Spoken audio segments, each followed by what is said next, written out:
আসসালামু আলাইকুম, কেমন আছেন সবাই? আজকের ভিডিওতে আমি আপনাদের নিয়ে যাচ্ছি চট্টগ্রাম থেকে চকরিয়া রেলপথের এক অসাধারণ ভ্রমণে। আমি চট্টগ্রাম থেকে চকরিয়া কিংবা চকরিয়া থেকে চট্টগ্রাম অলরেডি 40-12-এরও বেশি ভ্রমণ করে ফেলেছি। চট্টগ্রাম থেকে চকরিয়া রেলপথে যেতে কেমন অভিজ্ঞতা হয়, কোথা থেকে টিকিট নেবেন এবং এই যাত্রাপথে যেসব সুন্দর প্রাকৃতিক দৃশ্য দেখা যায় সবকিছুই আজ আপনাদের দেখাবো। সর্বপ্রথম আমি সকাল সকাল রেডি হয়ে বাসা থেকে বের হয়ে যাই। শীতের সকাল, কুয়াশায় ভরা পরিবেশ। রাতে আমি আমার এক ফ্রেন্ডের বাসায় ছিলাম, যাতে করে সকালে রেলওয়ে স্টেশন আমার জন্য কাছে হয়। আপনারা সকাল 6:40 থেকে 7টার মধ্যে চট্টগ্রাম 16 শহরে চলে আসবেন। আমার হাতে রয়েছে অনেকগুলো বই এবং মস্ত বড় পিঠে একটি ব্যাগ। আমি গরিব ইউটিউবার, তাই লোকাল বাস নিয়ে প্রথমে বহদ্দারহাট র্যাব অফিস থেকে 16 শহরের জন্য যাত্রা শুরু করি। গরিব বললে ভুল হবে, মহান আল্লাহ তাআলা আমাকে হাত পা সবকিছু দিয়েছেন, দেয়নি শুধু টাকা আর একটি জিএফ। জুকস এপার্ট, ভালো ছেলেদের জিএফ থাকে না। যা হোক, নিজেকে সান্ত্বনা দিলাম। আমরা এখন মুরাদপুর পৌঁছে গিয়েছি। খানিকটা সামনে গেলে 16 শহর। আপনারা আপনাদের সুবিধা অনুযায়ী 16 শহরে চলে আসবেন। দেখতেই পাচ্ছেন 16 শহরে আমার আসার আগে থেকেই অনেক মানুষ রেলওয়ের জন্য অপেক্ষা করছেন। প্রথমেই বলা যাক টিকিট কেনার বিষয়ে। সাধারণত আপনি ট্রেনের টিকিট চট্টগ্রাম রেলওয়ে স্টেশন থেকে অথবা অনলাইন বাংলাদেশ রেলওয়ে ওয়েবসাইট থেকে কিনতে পারবেন। তবে রেল স্টার্ট করে 7:20 আপনি 7:20 আগে যে কোনো মুহূর্তে আসলেই রেলওয়ে স্টেশন থেকেই আপনি টিকিট সংগ্রহ করতে পারবেন। এবার কথা বলা যাক রেলের ভাড়া অথবা টিকিটের দাম সম্পর্কে। সাধারণত রেলের টিকিট 3 ধরনের হয়ে থাকে: স্ট্যান্ড বাই, সুবন চেয়ার। যদি সুবন চেয়ার না থাকে তাহলে আপনাকে সুবন নিতে হবে, আর যদি সুবন না থাকে তাহলে আপনাকে সুবনের টাকায় স্ট্যান্ড বাই অর্থাৎ দাঁড়িয়ে ভ্রমণ করা লাগবে। চট্টগ্রাম থেকে চকরিয়া সুবন চেয়ার 145 টাকা, সুবন 115 টাকা। আর যদি সুবন না থাকে আপনাকে 115 টাকা দিয়েই স্ট্যান্ড বাই অর্থাৎ দাঁড়িয়ে ভ্রমণ করা লাগবে। আর যদি আপনি চট্টগ্রাম থেকে কক্সবাজার যান তাহলে 180 টাকা সুবন, আর সুবন চেয়ার 260 টাকা। এখন আমি আমার টিকিটে নিয়ে নিলাম। তবে বলে রাখি, বৃহস্পতিবার, শুক্রবার, শনিবার এই 3 দিন অনেক বেশি ট্রাফিক থাকে, অর্থাৎ অনেক বেশি যাত্রী থাকায় যদি আপনি সুবন চেয়ার বা সুবন না পান তাহলে আপনাকে স্ট্যান্ড বাই নিয়ে ভ্রমণ করা লাগবে। টিকিট কাটার পর আপনাকে অপেক্ষা করতে হবে রেল আসার জন্য।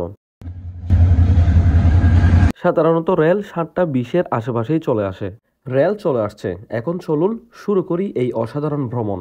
যাত্রা চলাকালীন আপনি যে দৃশ্যগুলো দেখতে পাবেন তা সত্যি মনোমুগ্ধকর। 16 শহরের পরে এবং কালুরঘাট ব্রিজের আগে রেলটি দাঁড়ায় জানালিহাট স্টেশনে।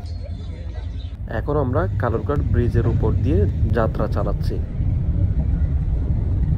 যাত্রা চলাকালীন আপনি যে দৃশ্যগুলো দেখতে পাবেন তা সত্যিই মনোমুগ্ধকর। বিস্তীর্ণ আকাশ, নীল পাহাড়, নদী আর সবুজ গাছপালার দৃশ্য, যেখানে আপনি প্রকৃতির অমোঘ সৌন্দর্য উপভোগ করতে পারবেন।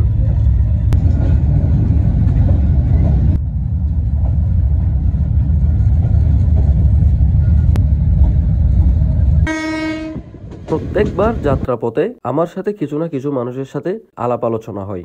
ঠিক তেমনি আজও আলাপ আলোচনা হলো কিছু ভাইদের সাথে।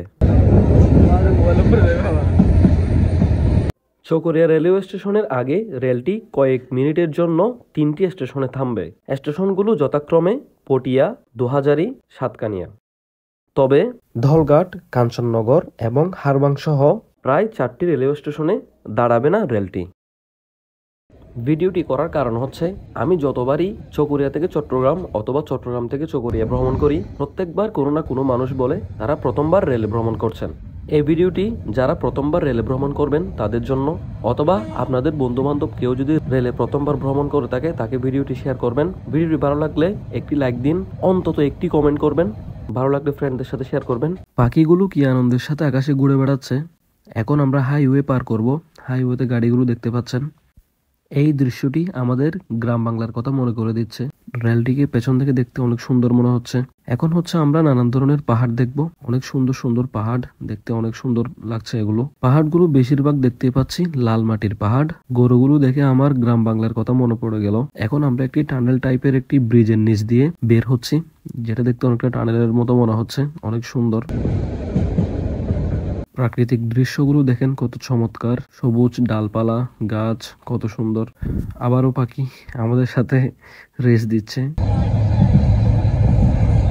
অবশেষে আমরা পৌঁছে গেছি প্রাণের প্রিয় শহর চকরিয়া রেলওয়ে স্টেশনে।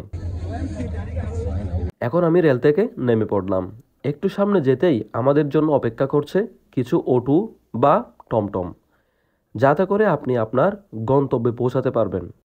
এখন আমি স্টেশন থেকে নিজের বাড়ির উদ্দেশ্যে রওনা দিলাম। এখন যাচ্ছি বাড়ির দিকে। আজ এ পর্যন্ত, দেখা হবে আবার নতুন কোনো একটি ইন্টারেস্টিং ভিডিও নিয়ে। ধন্যবাদ সবাইকে। আসসালামু আলাইকুম।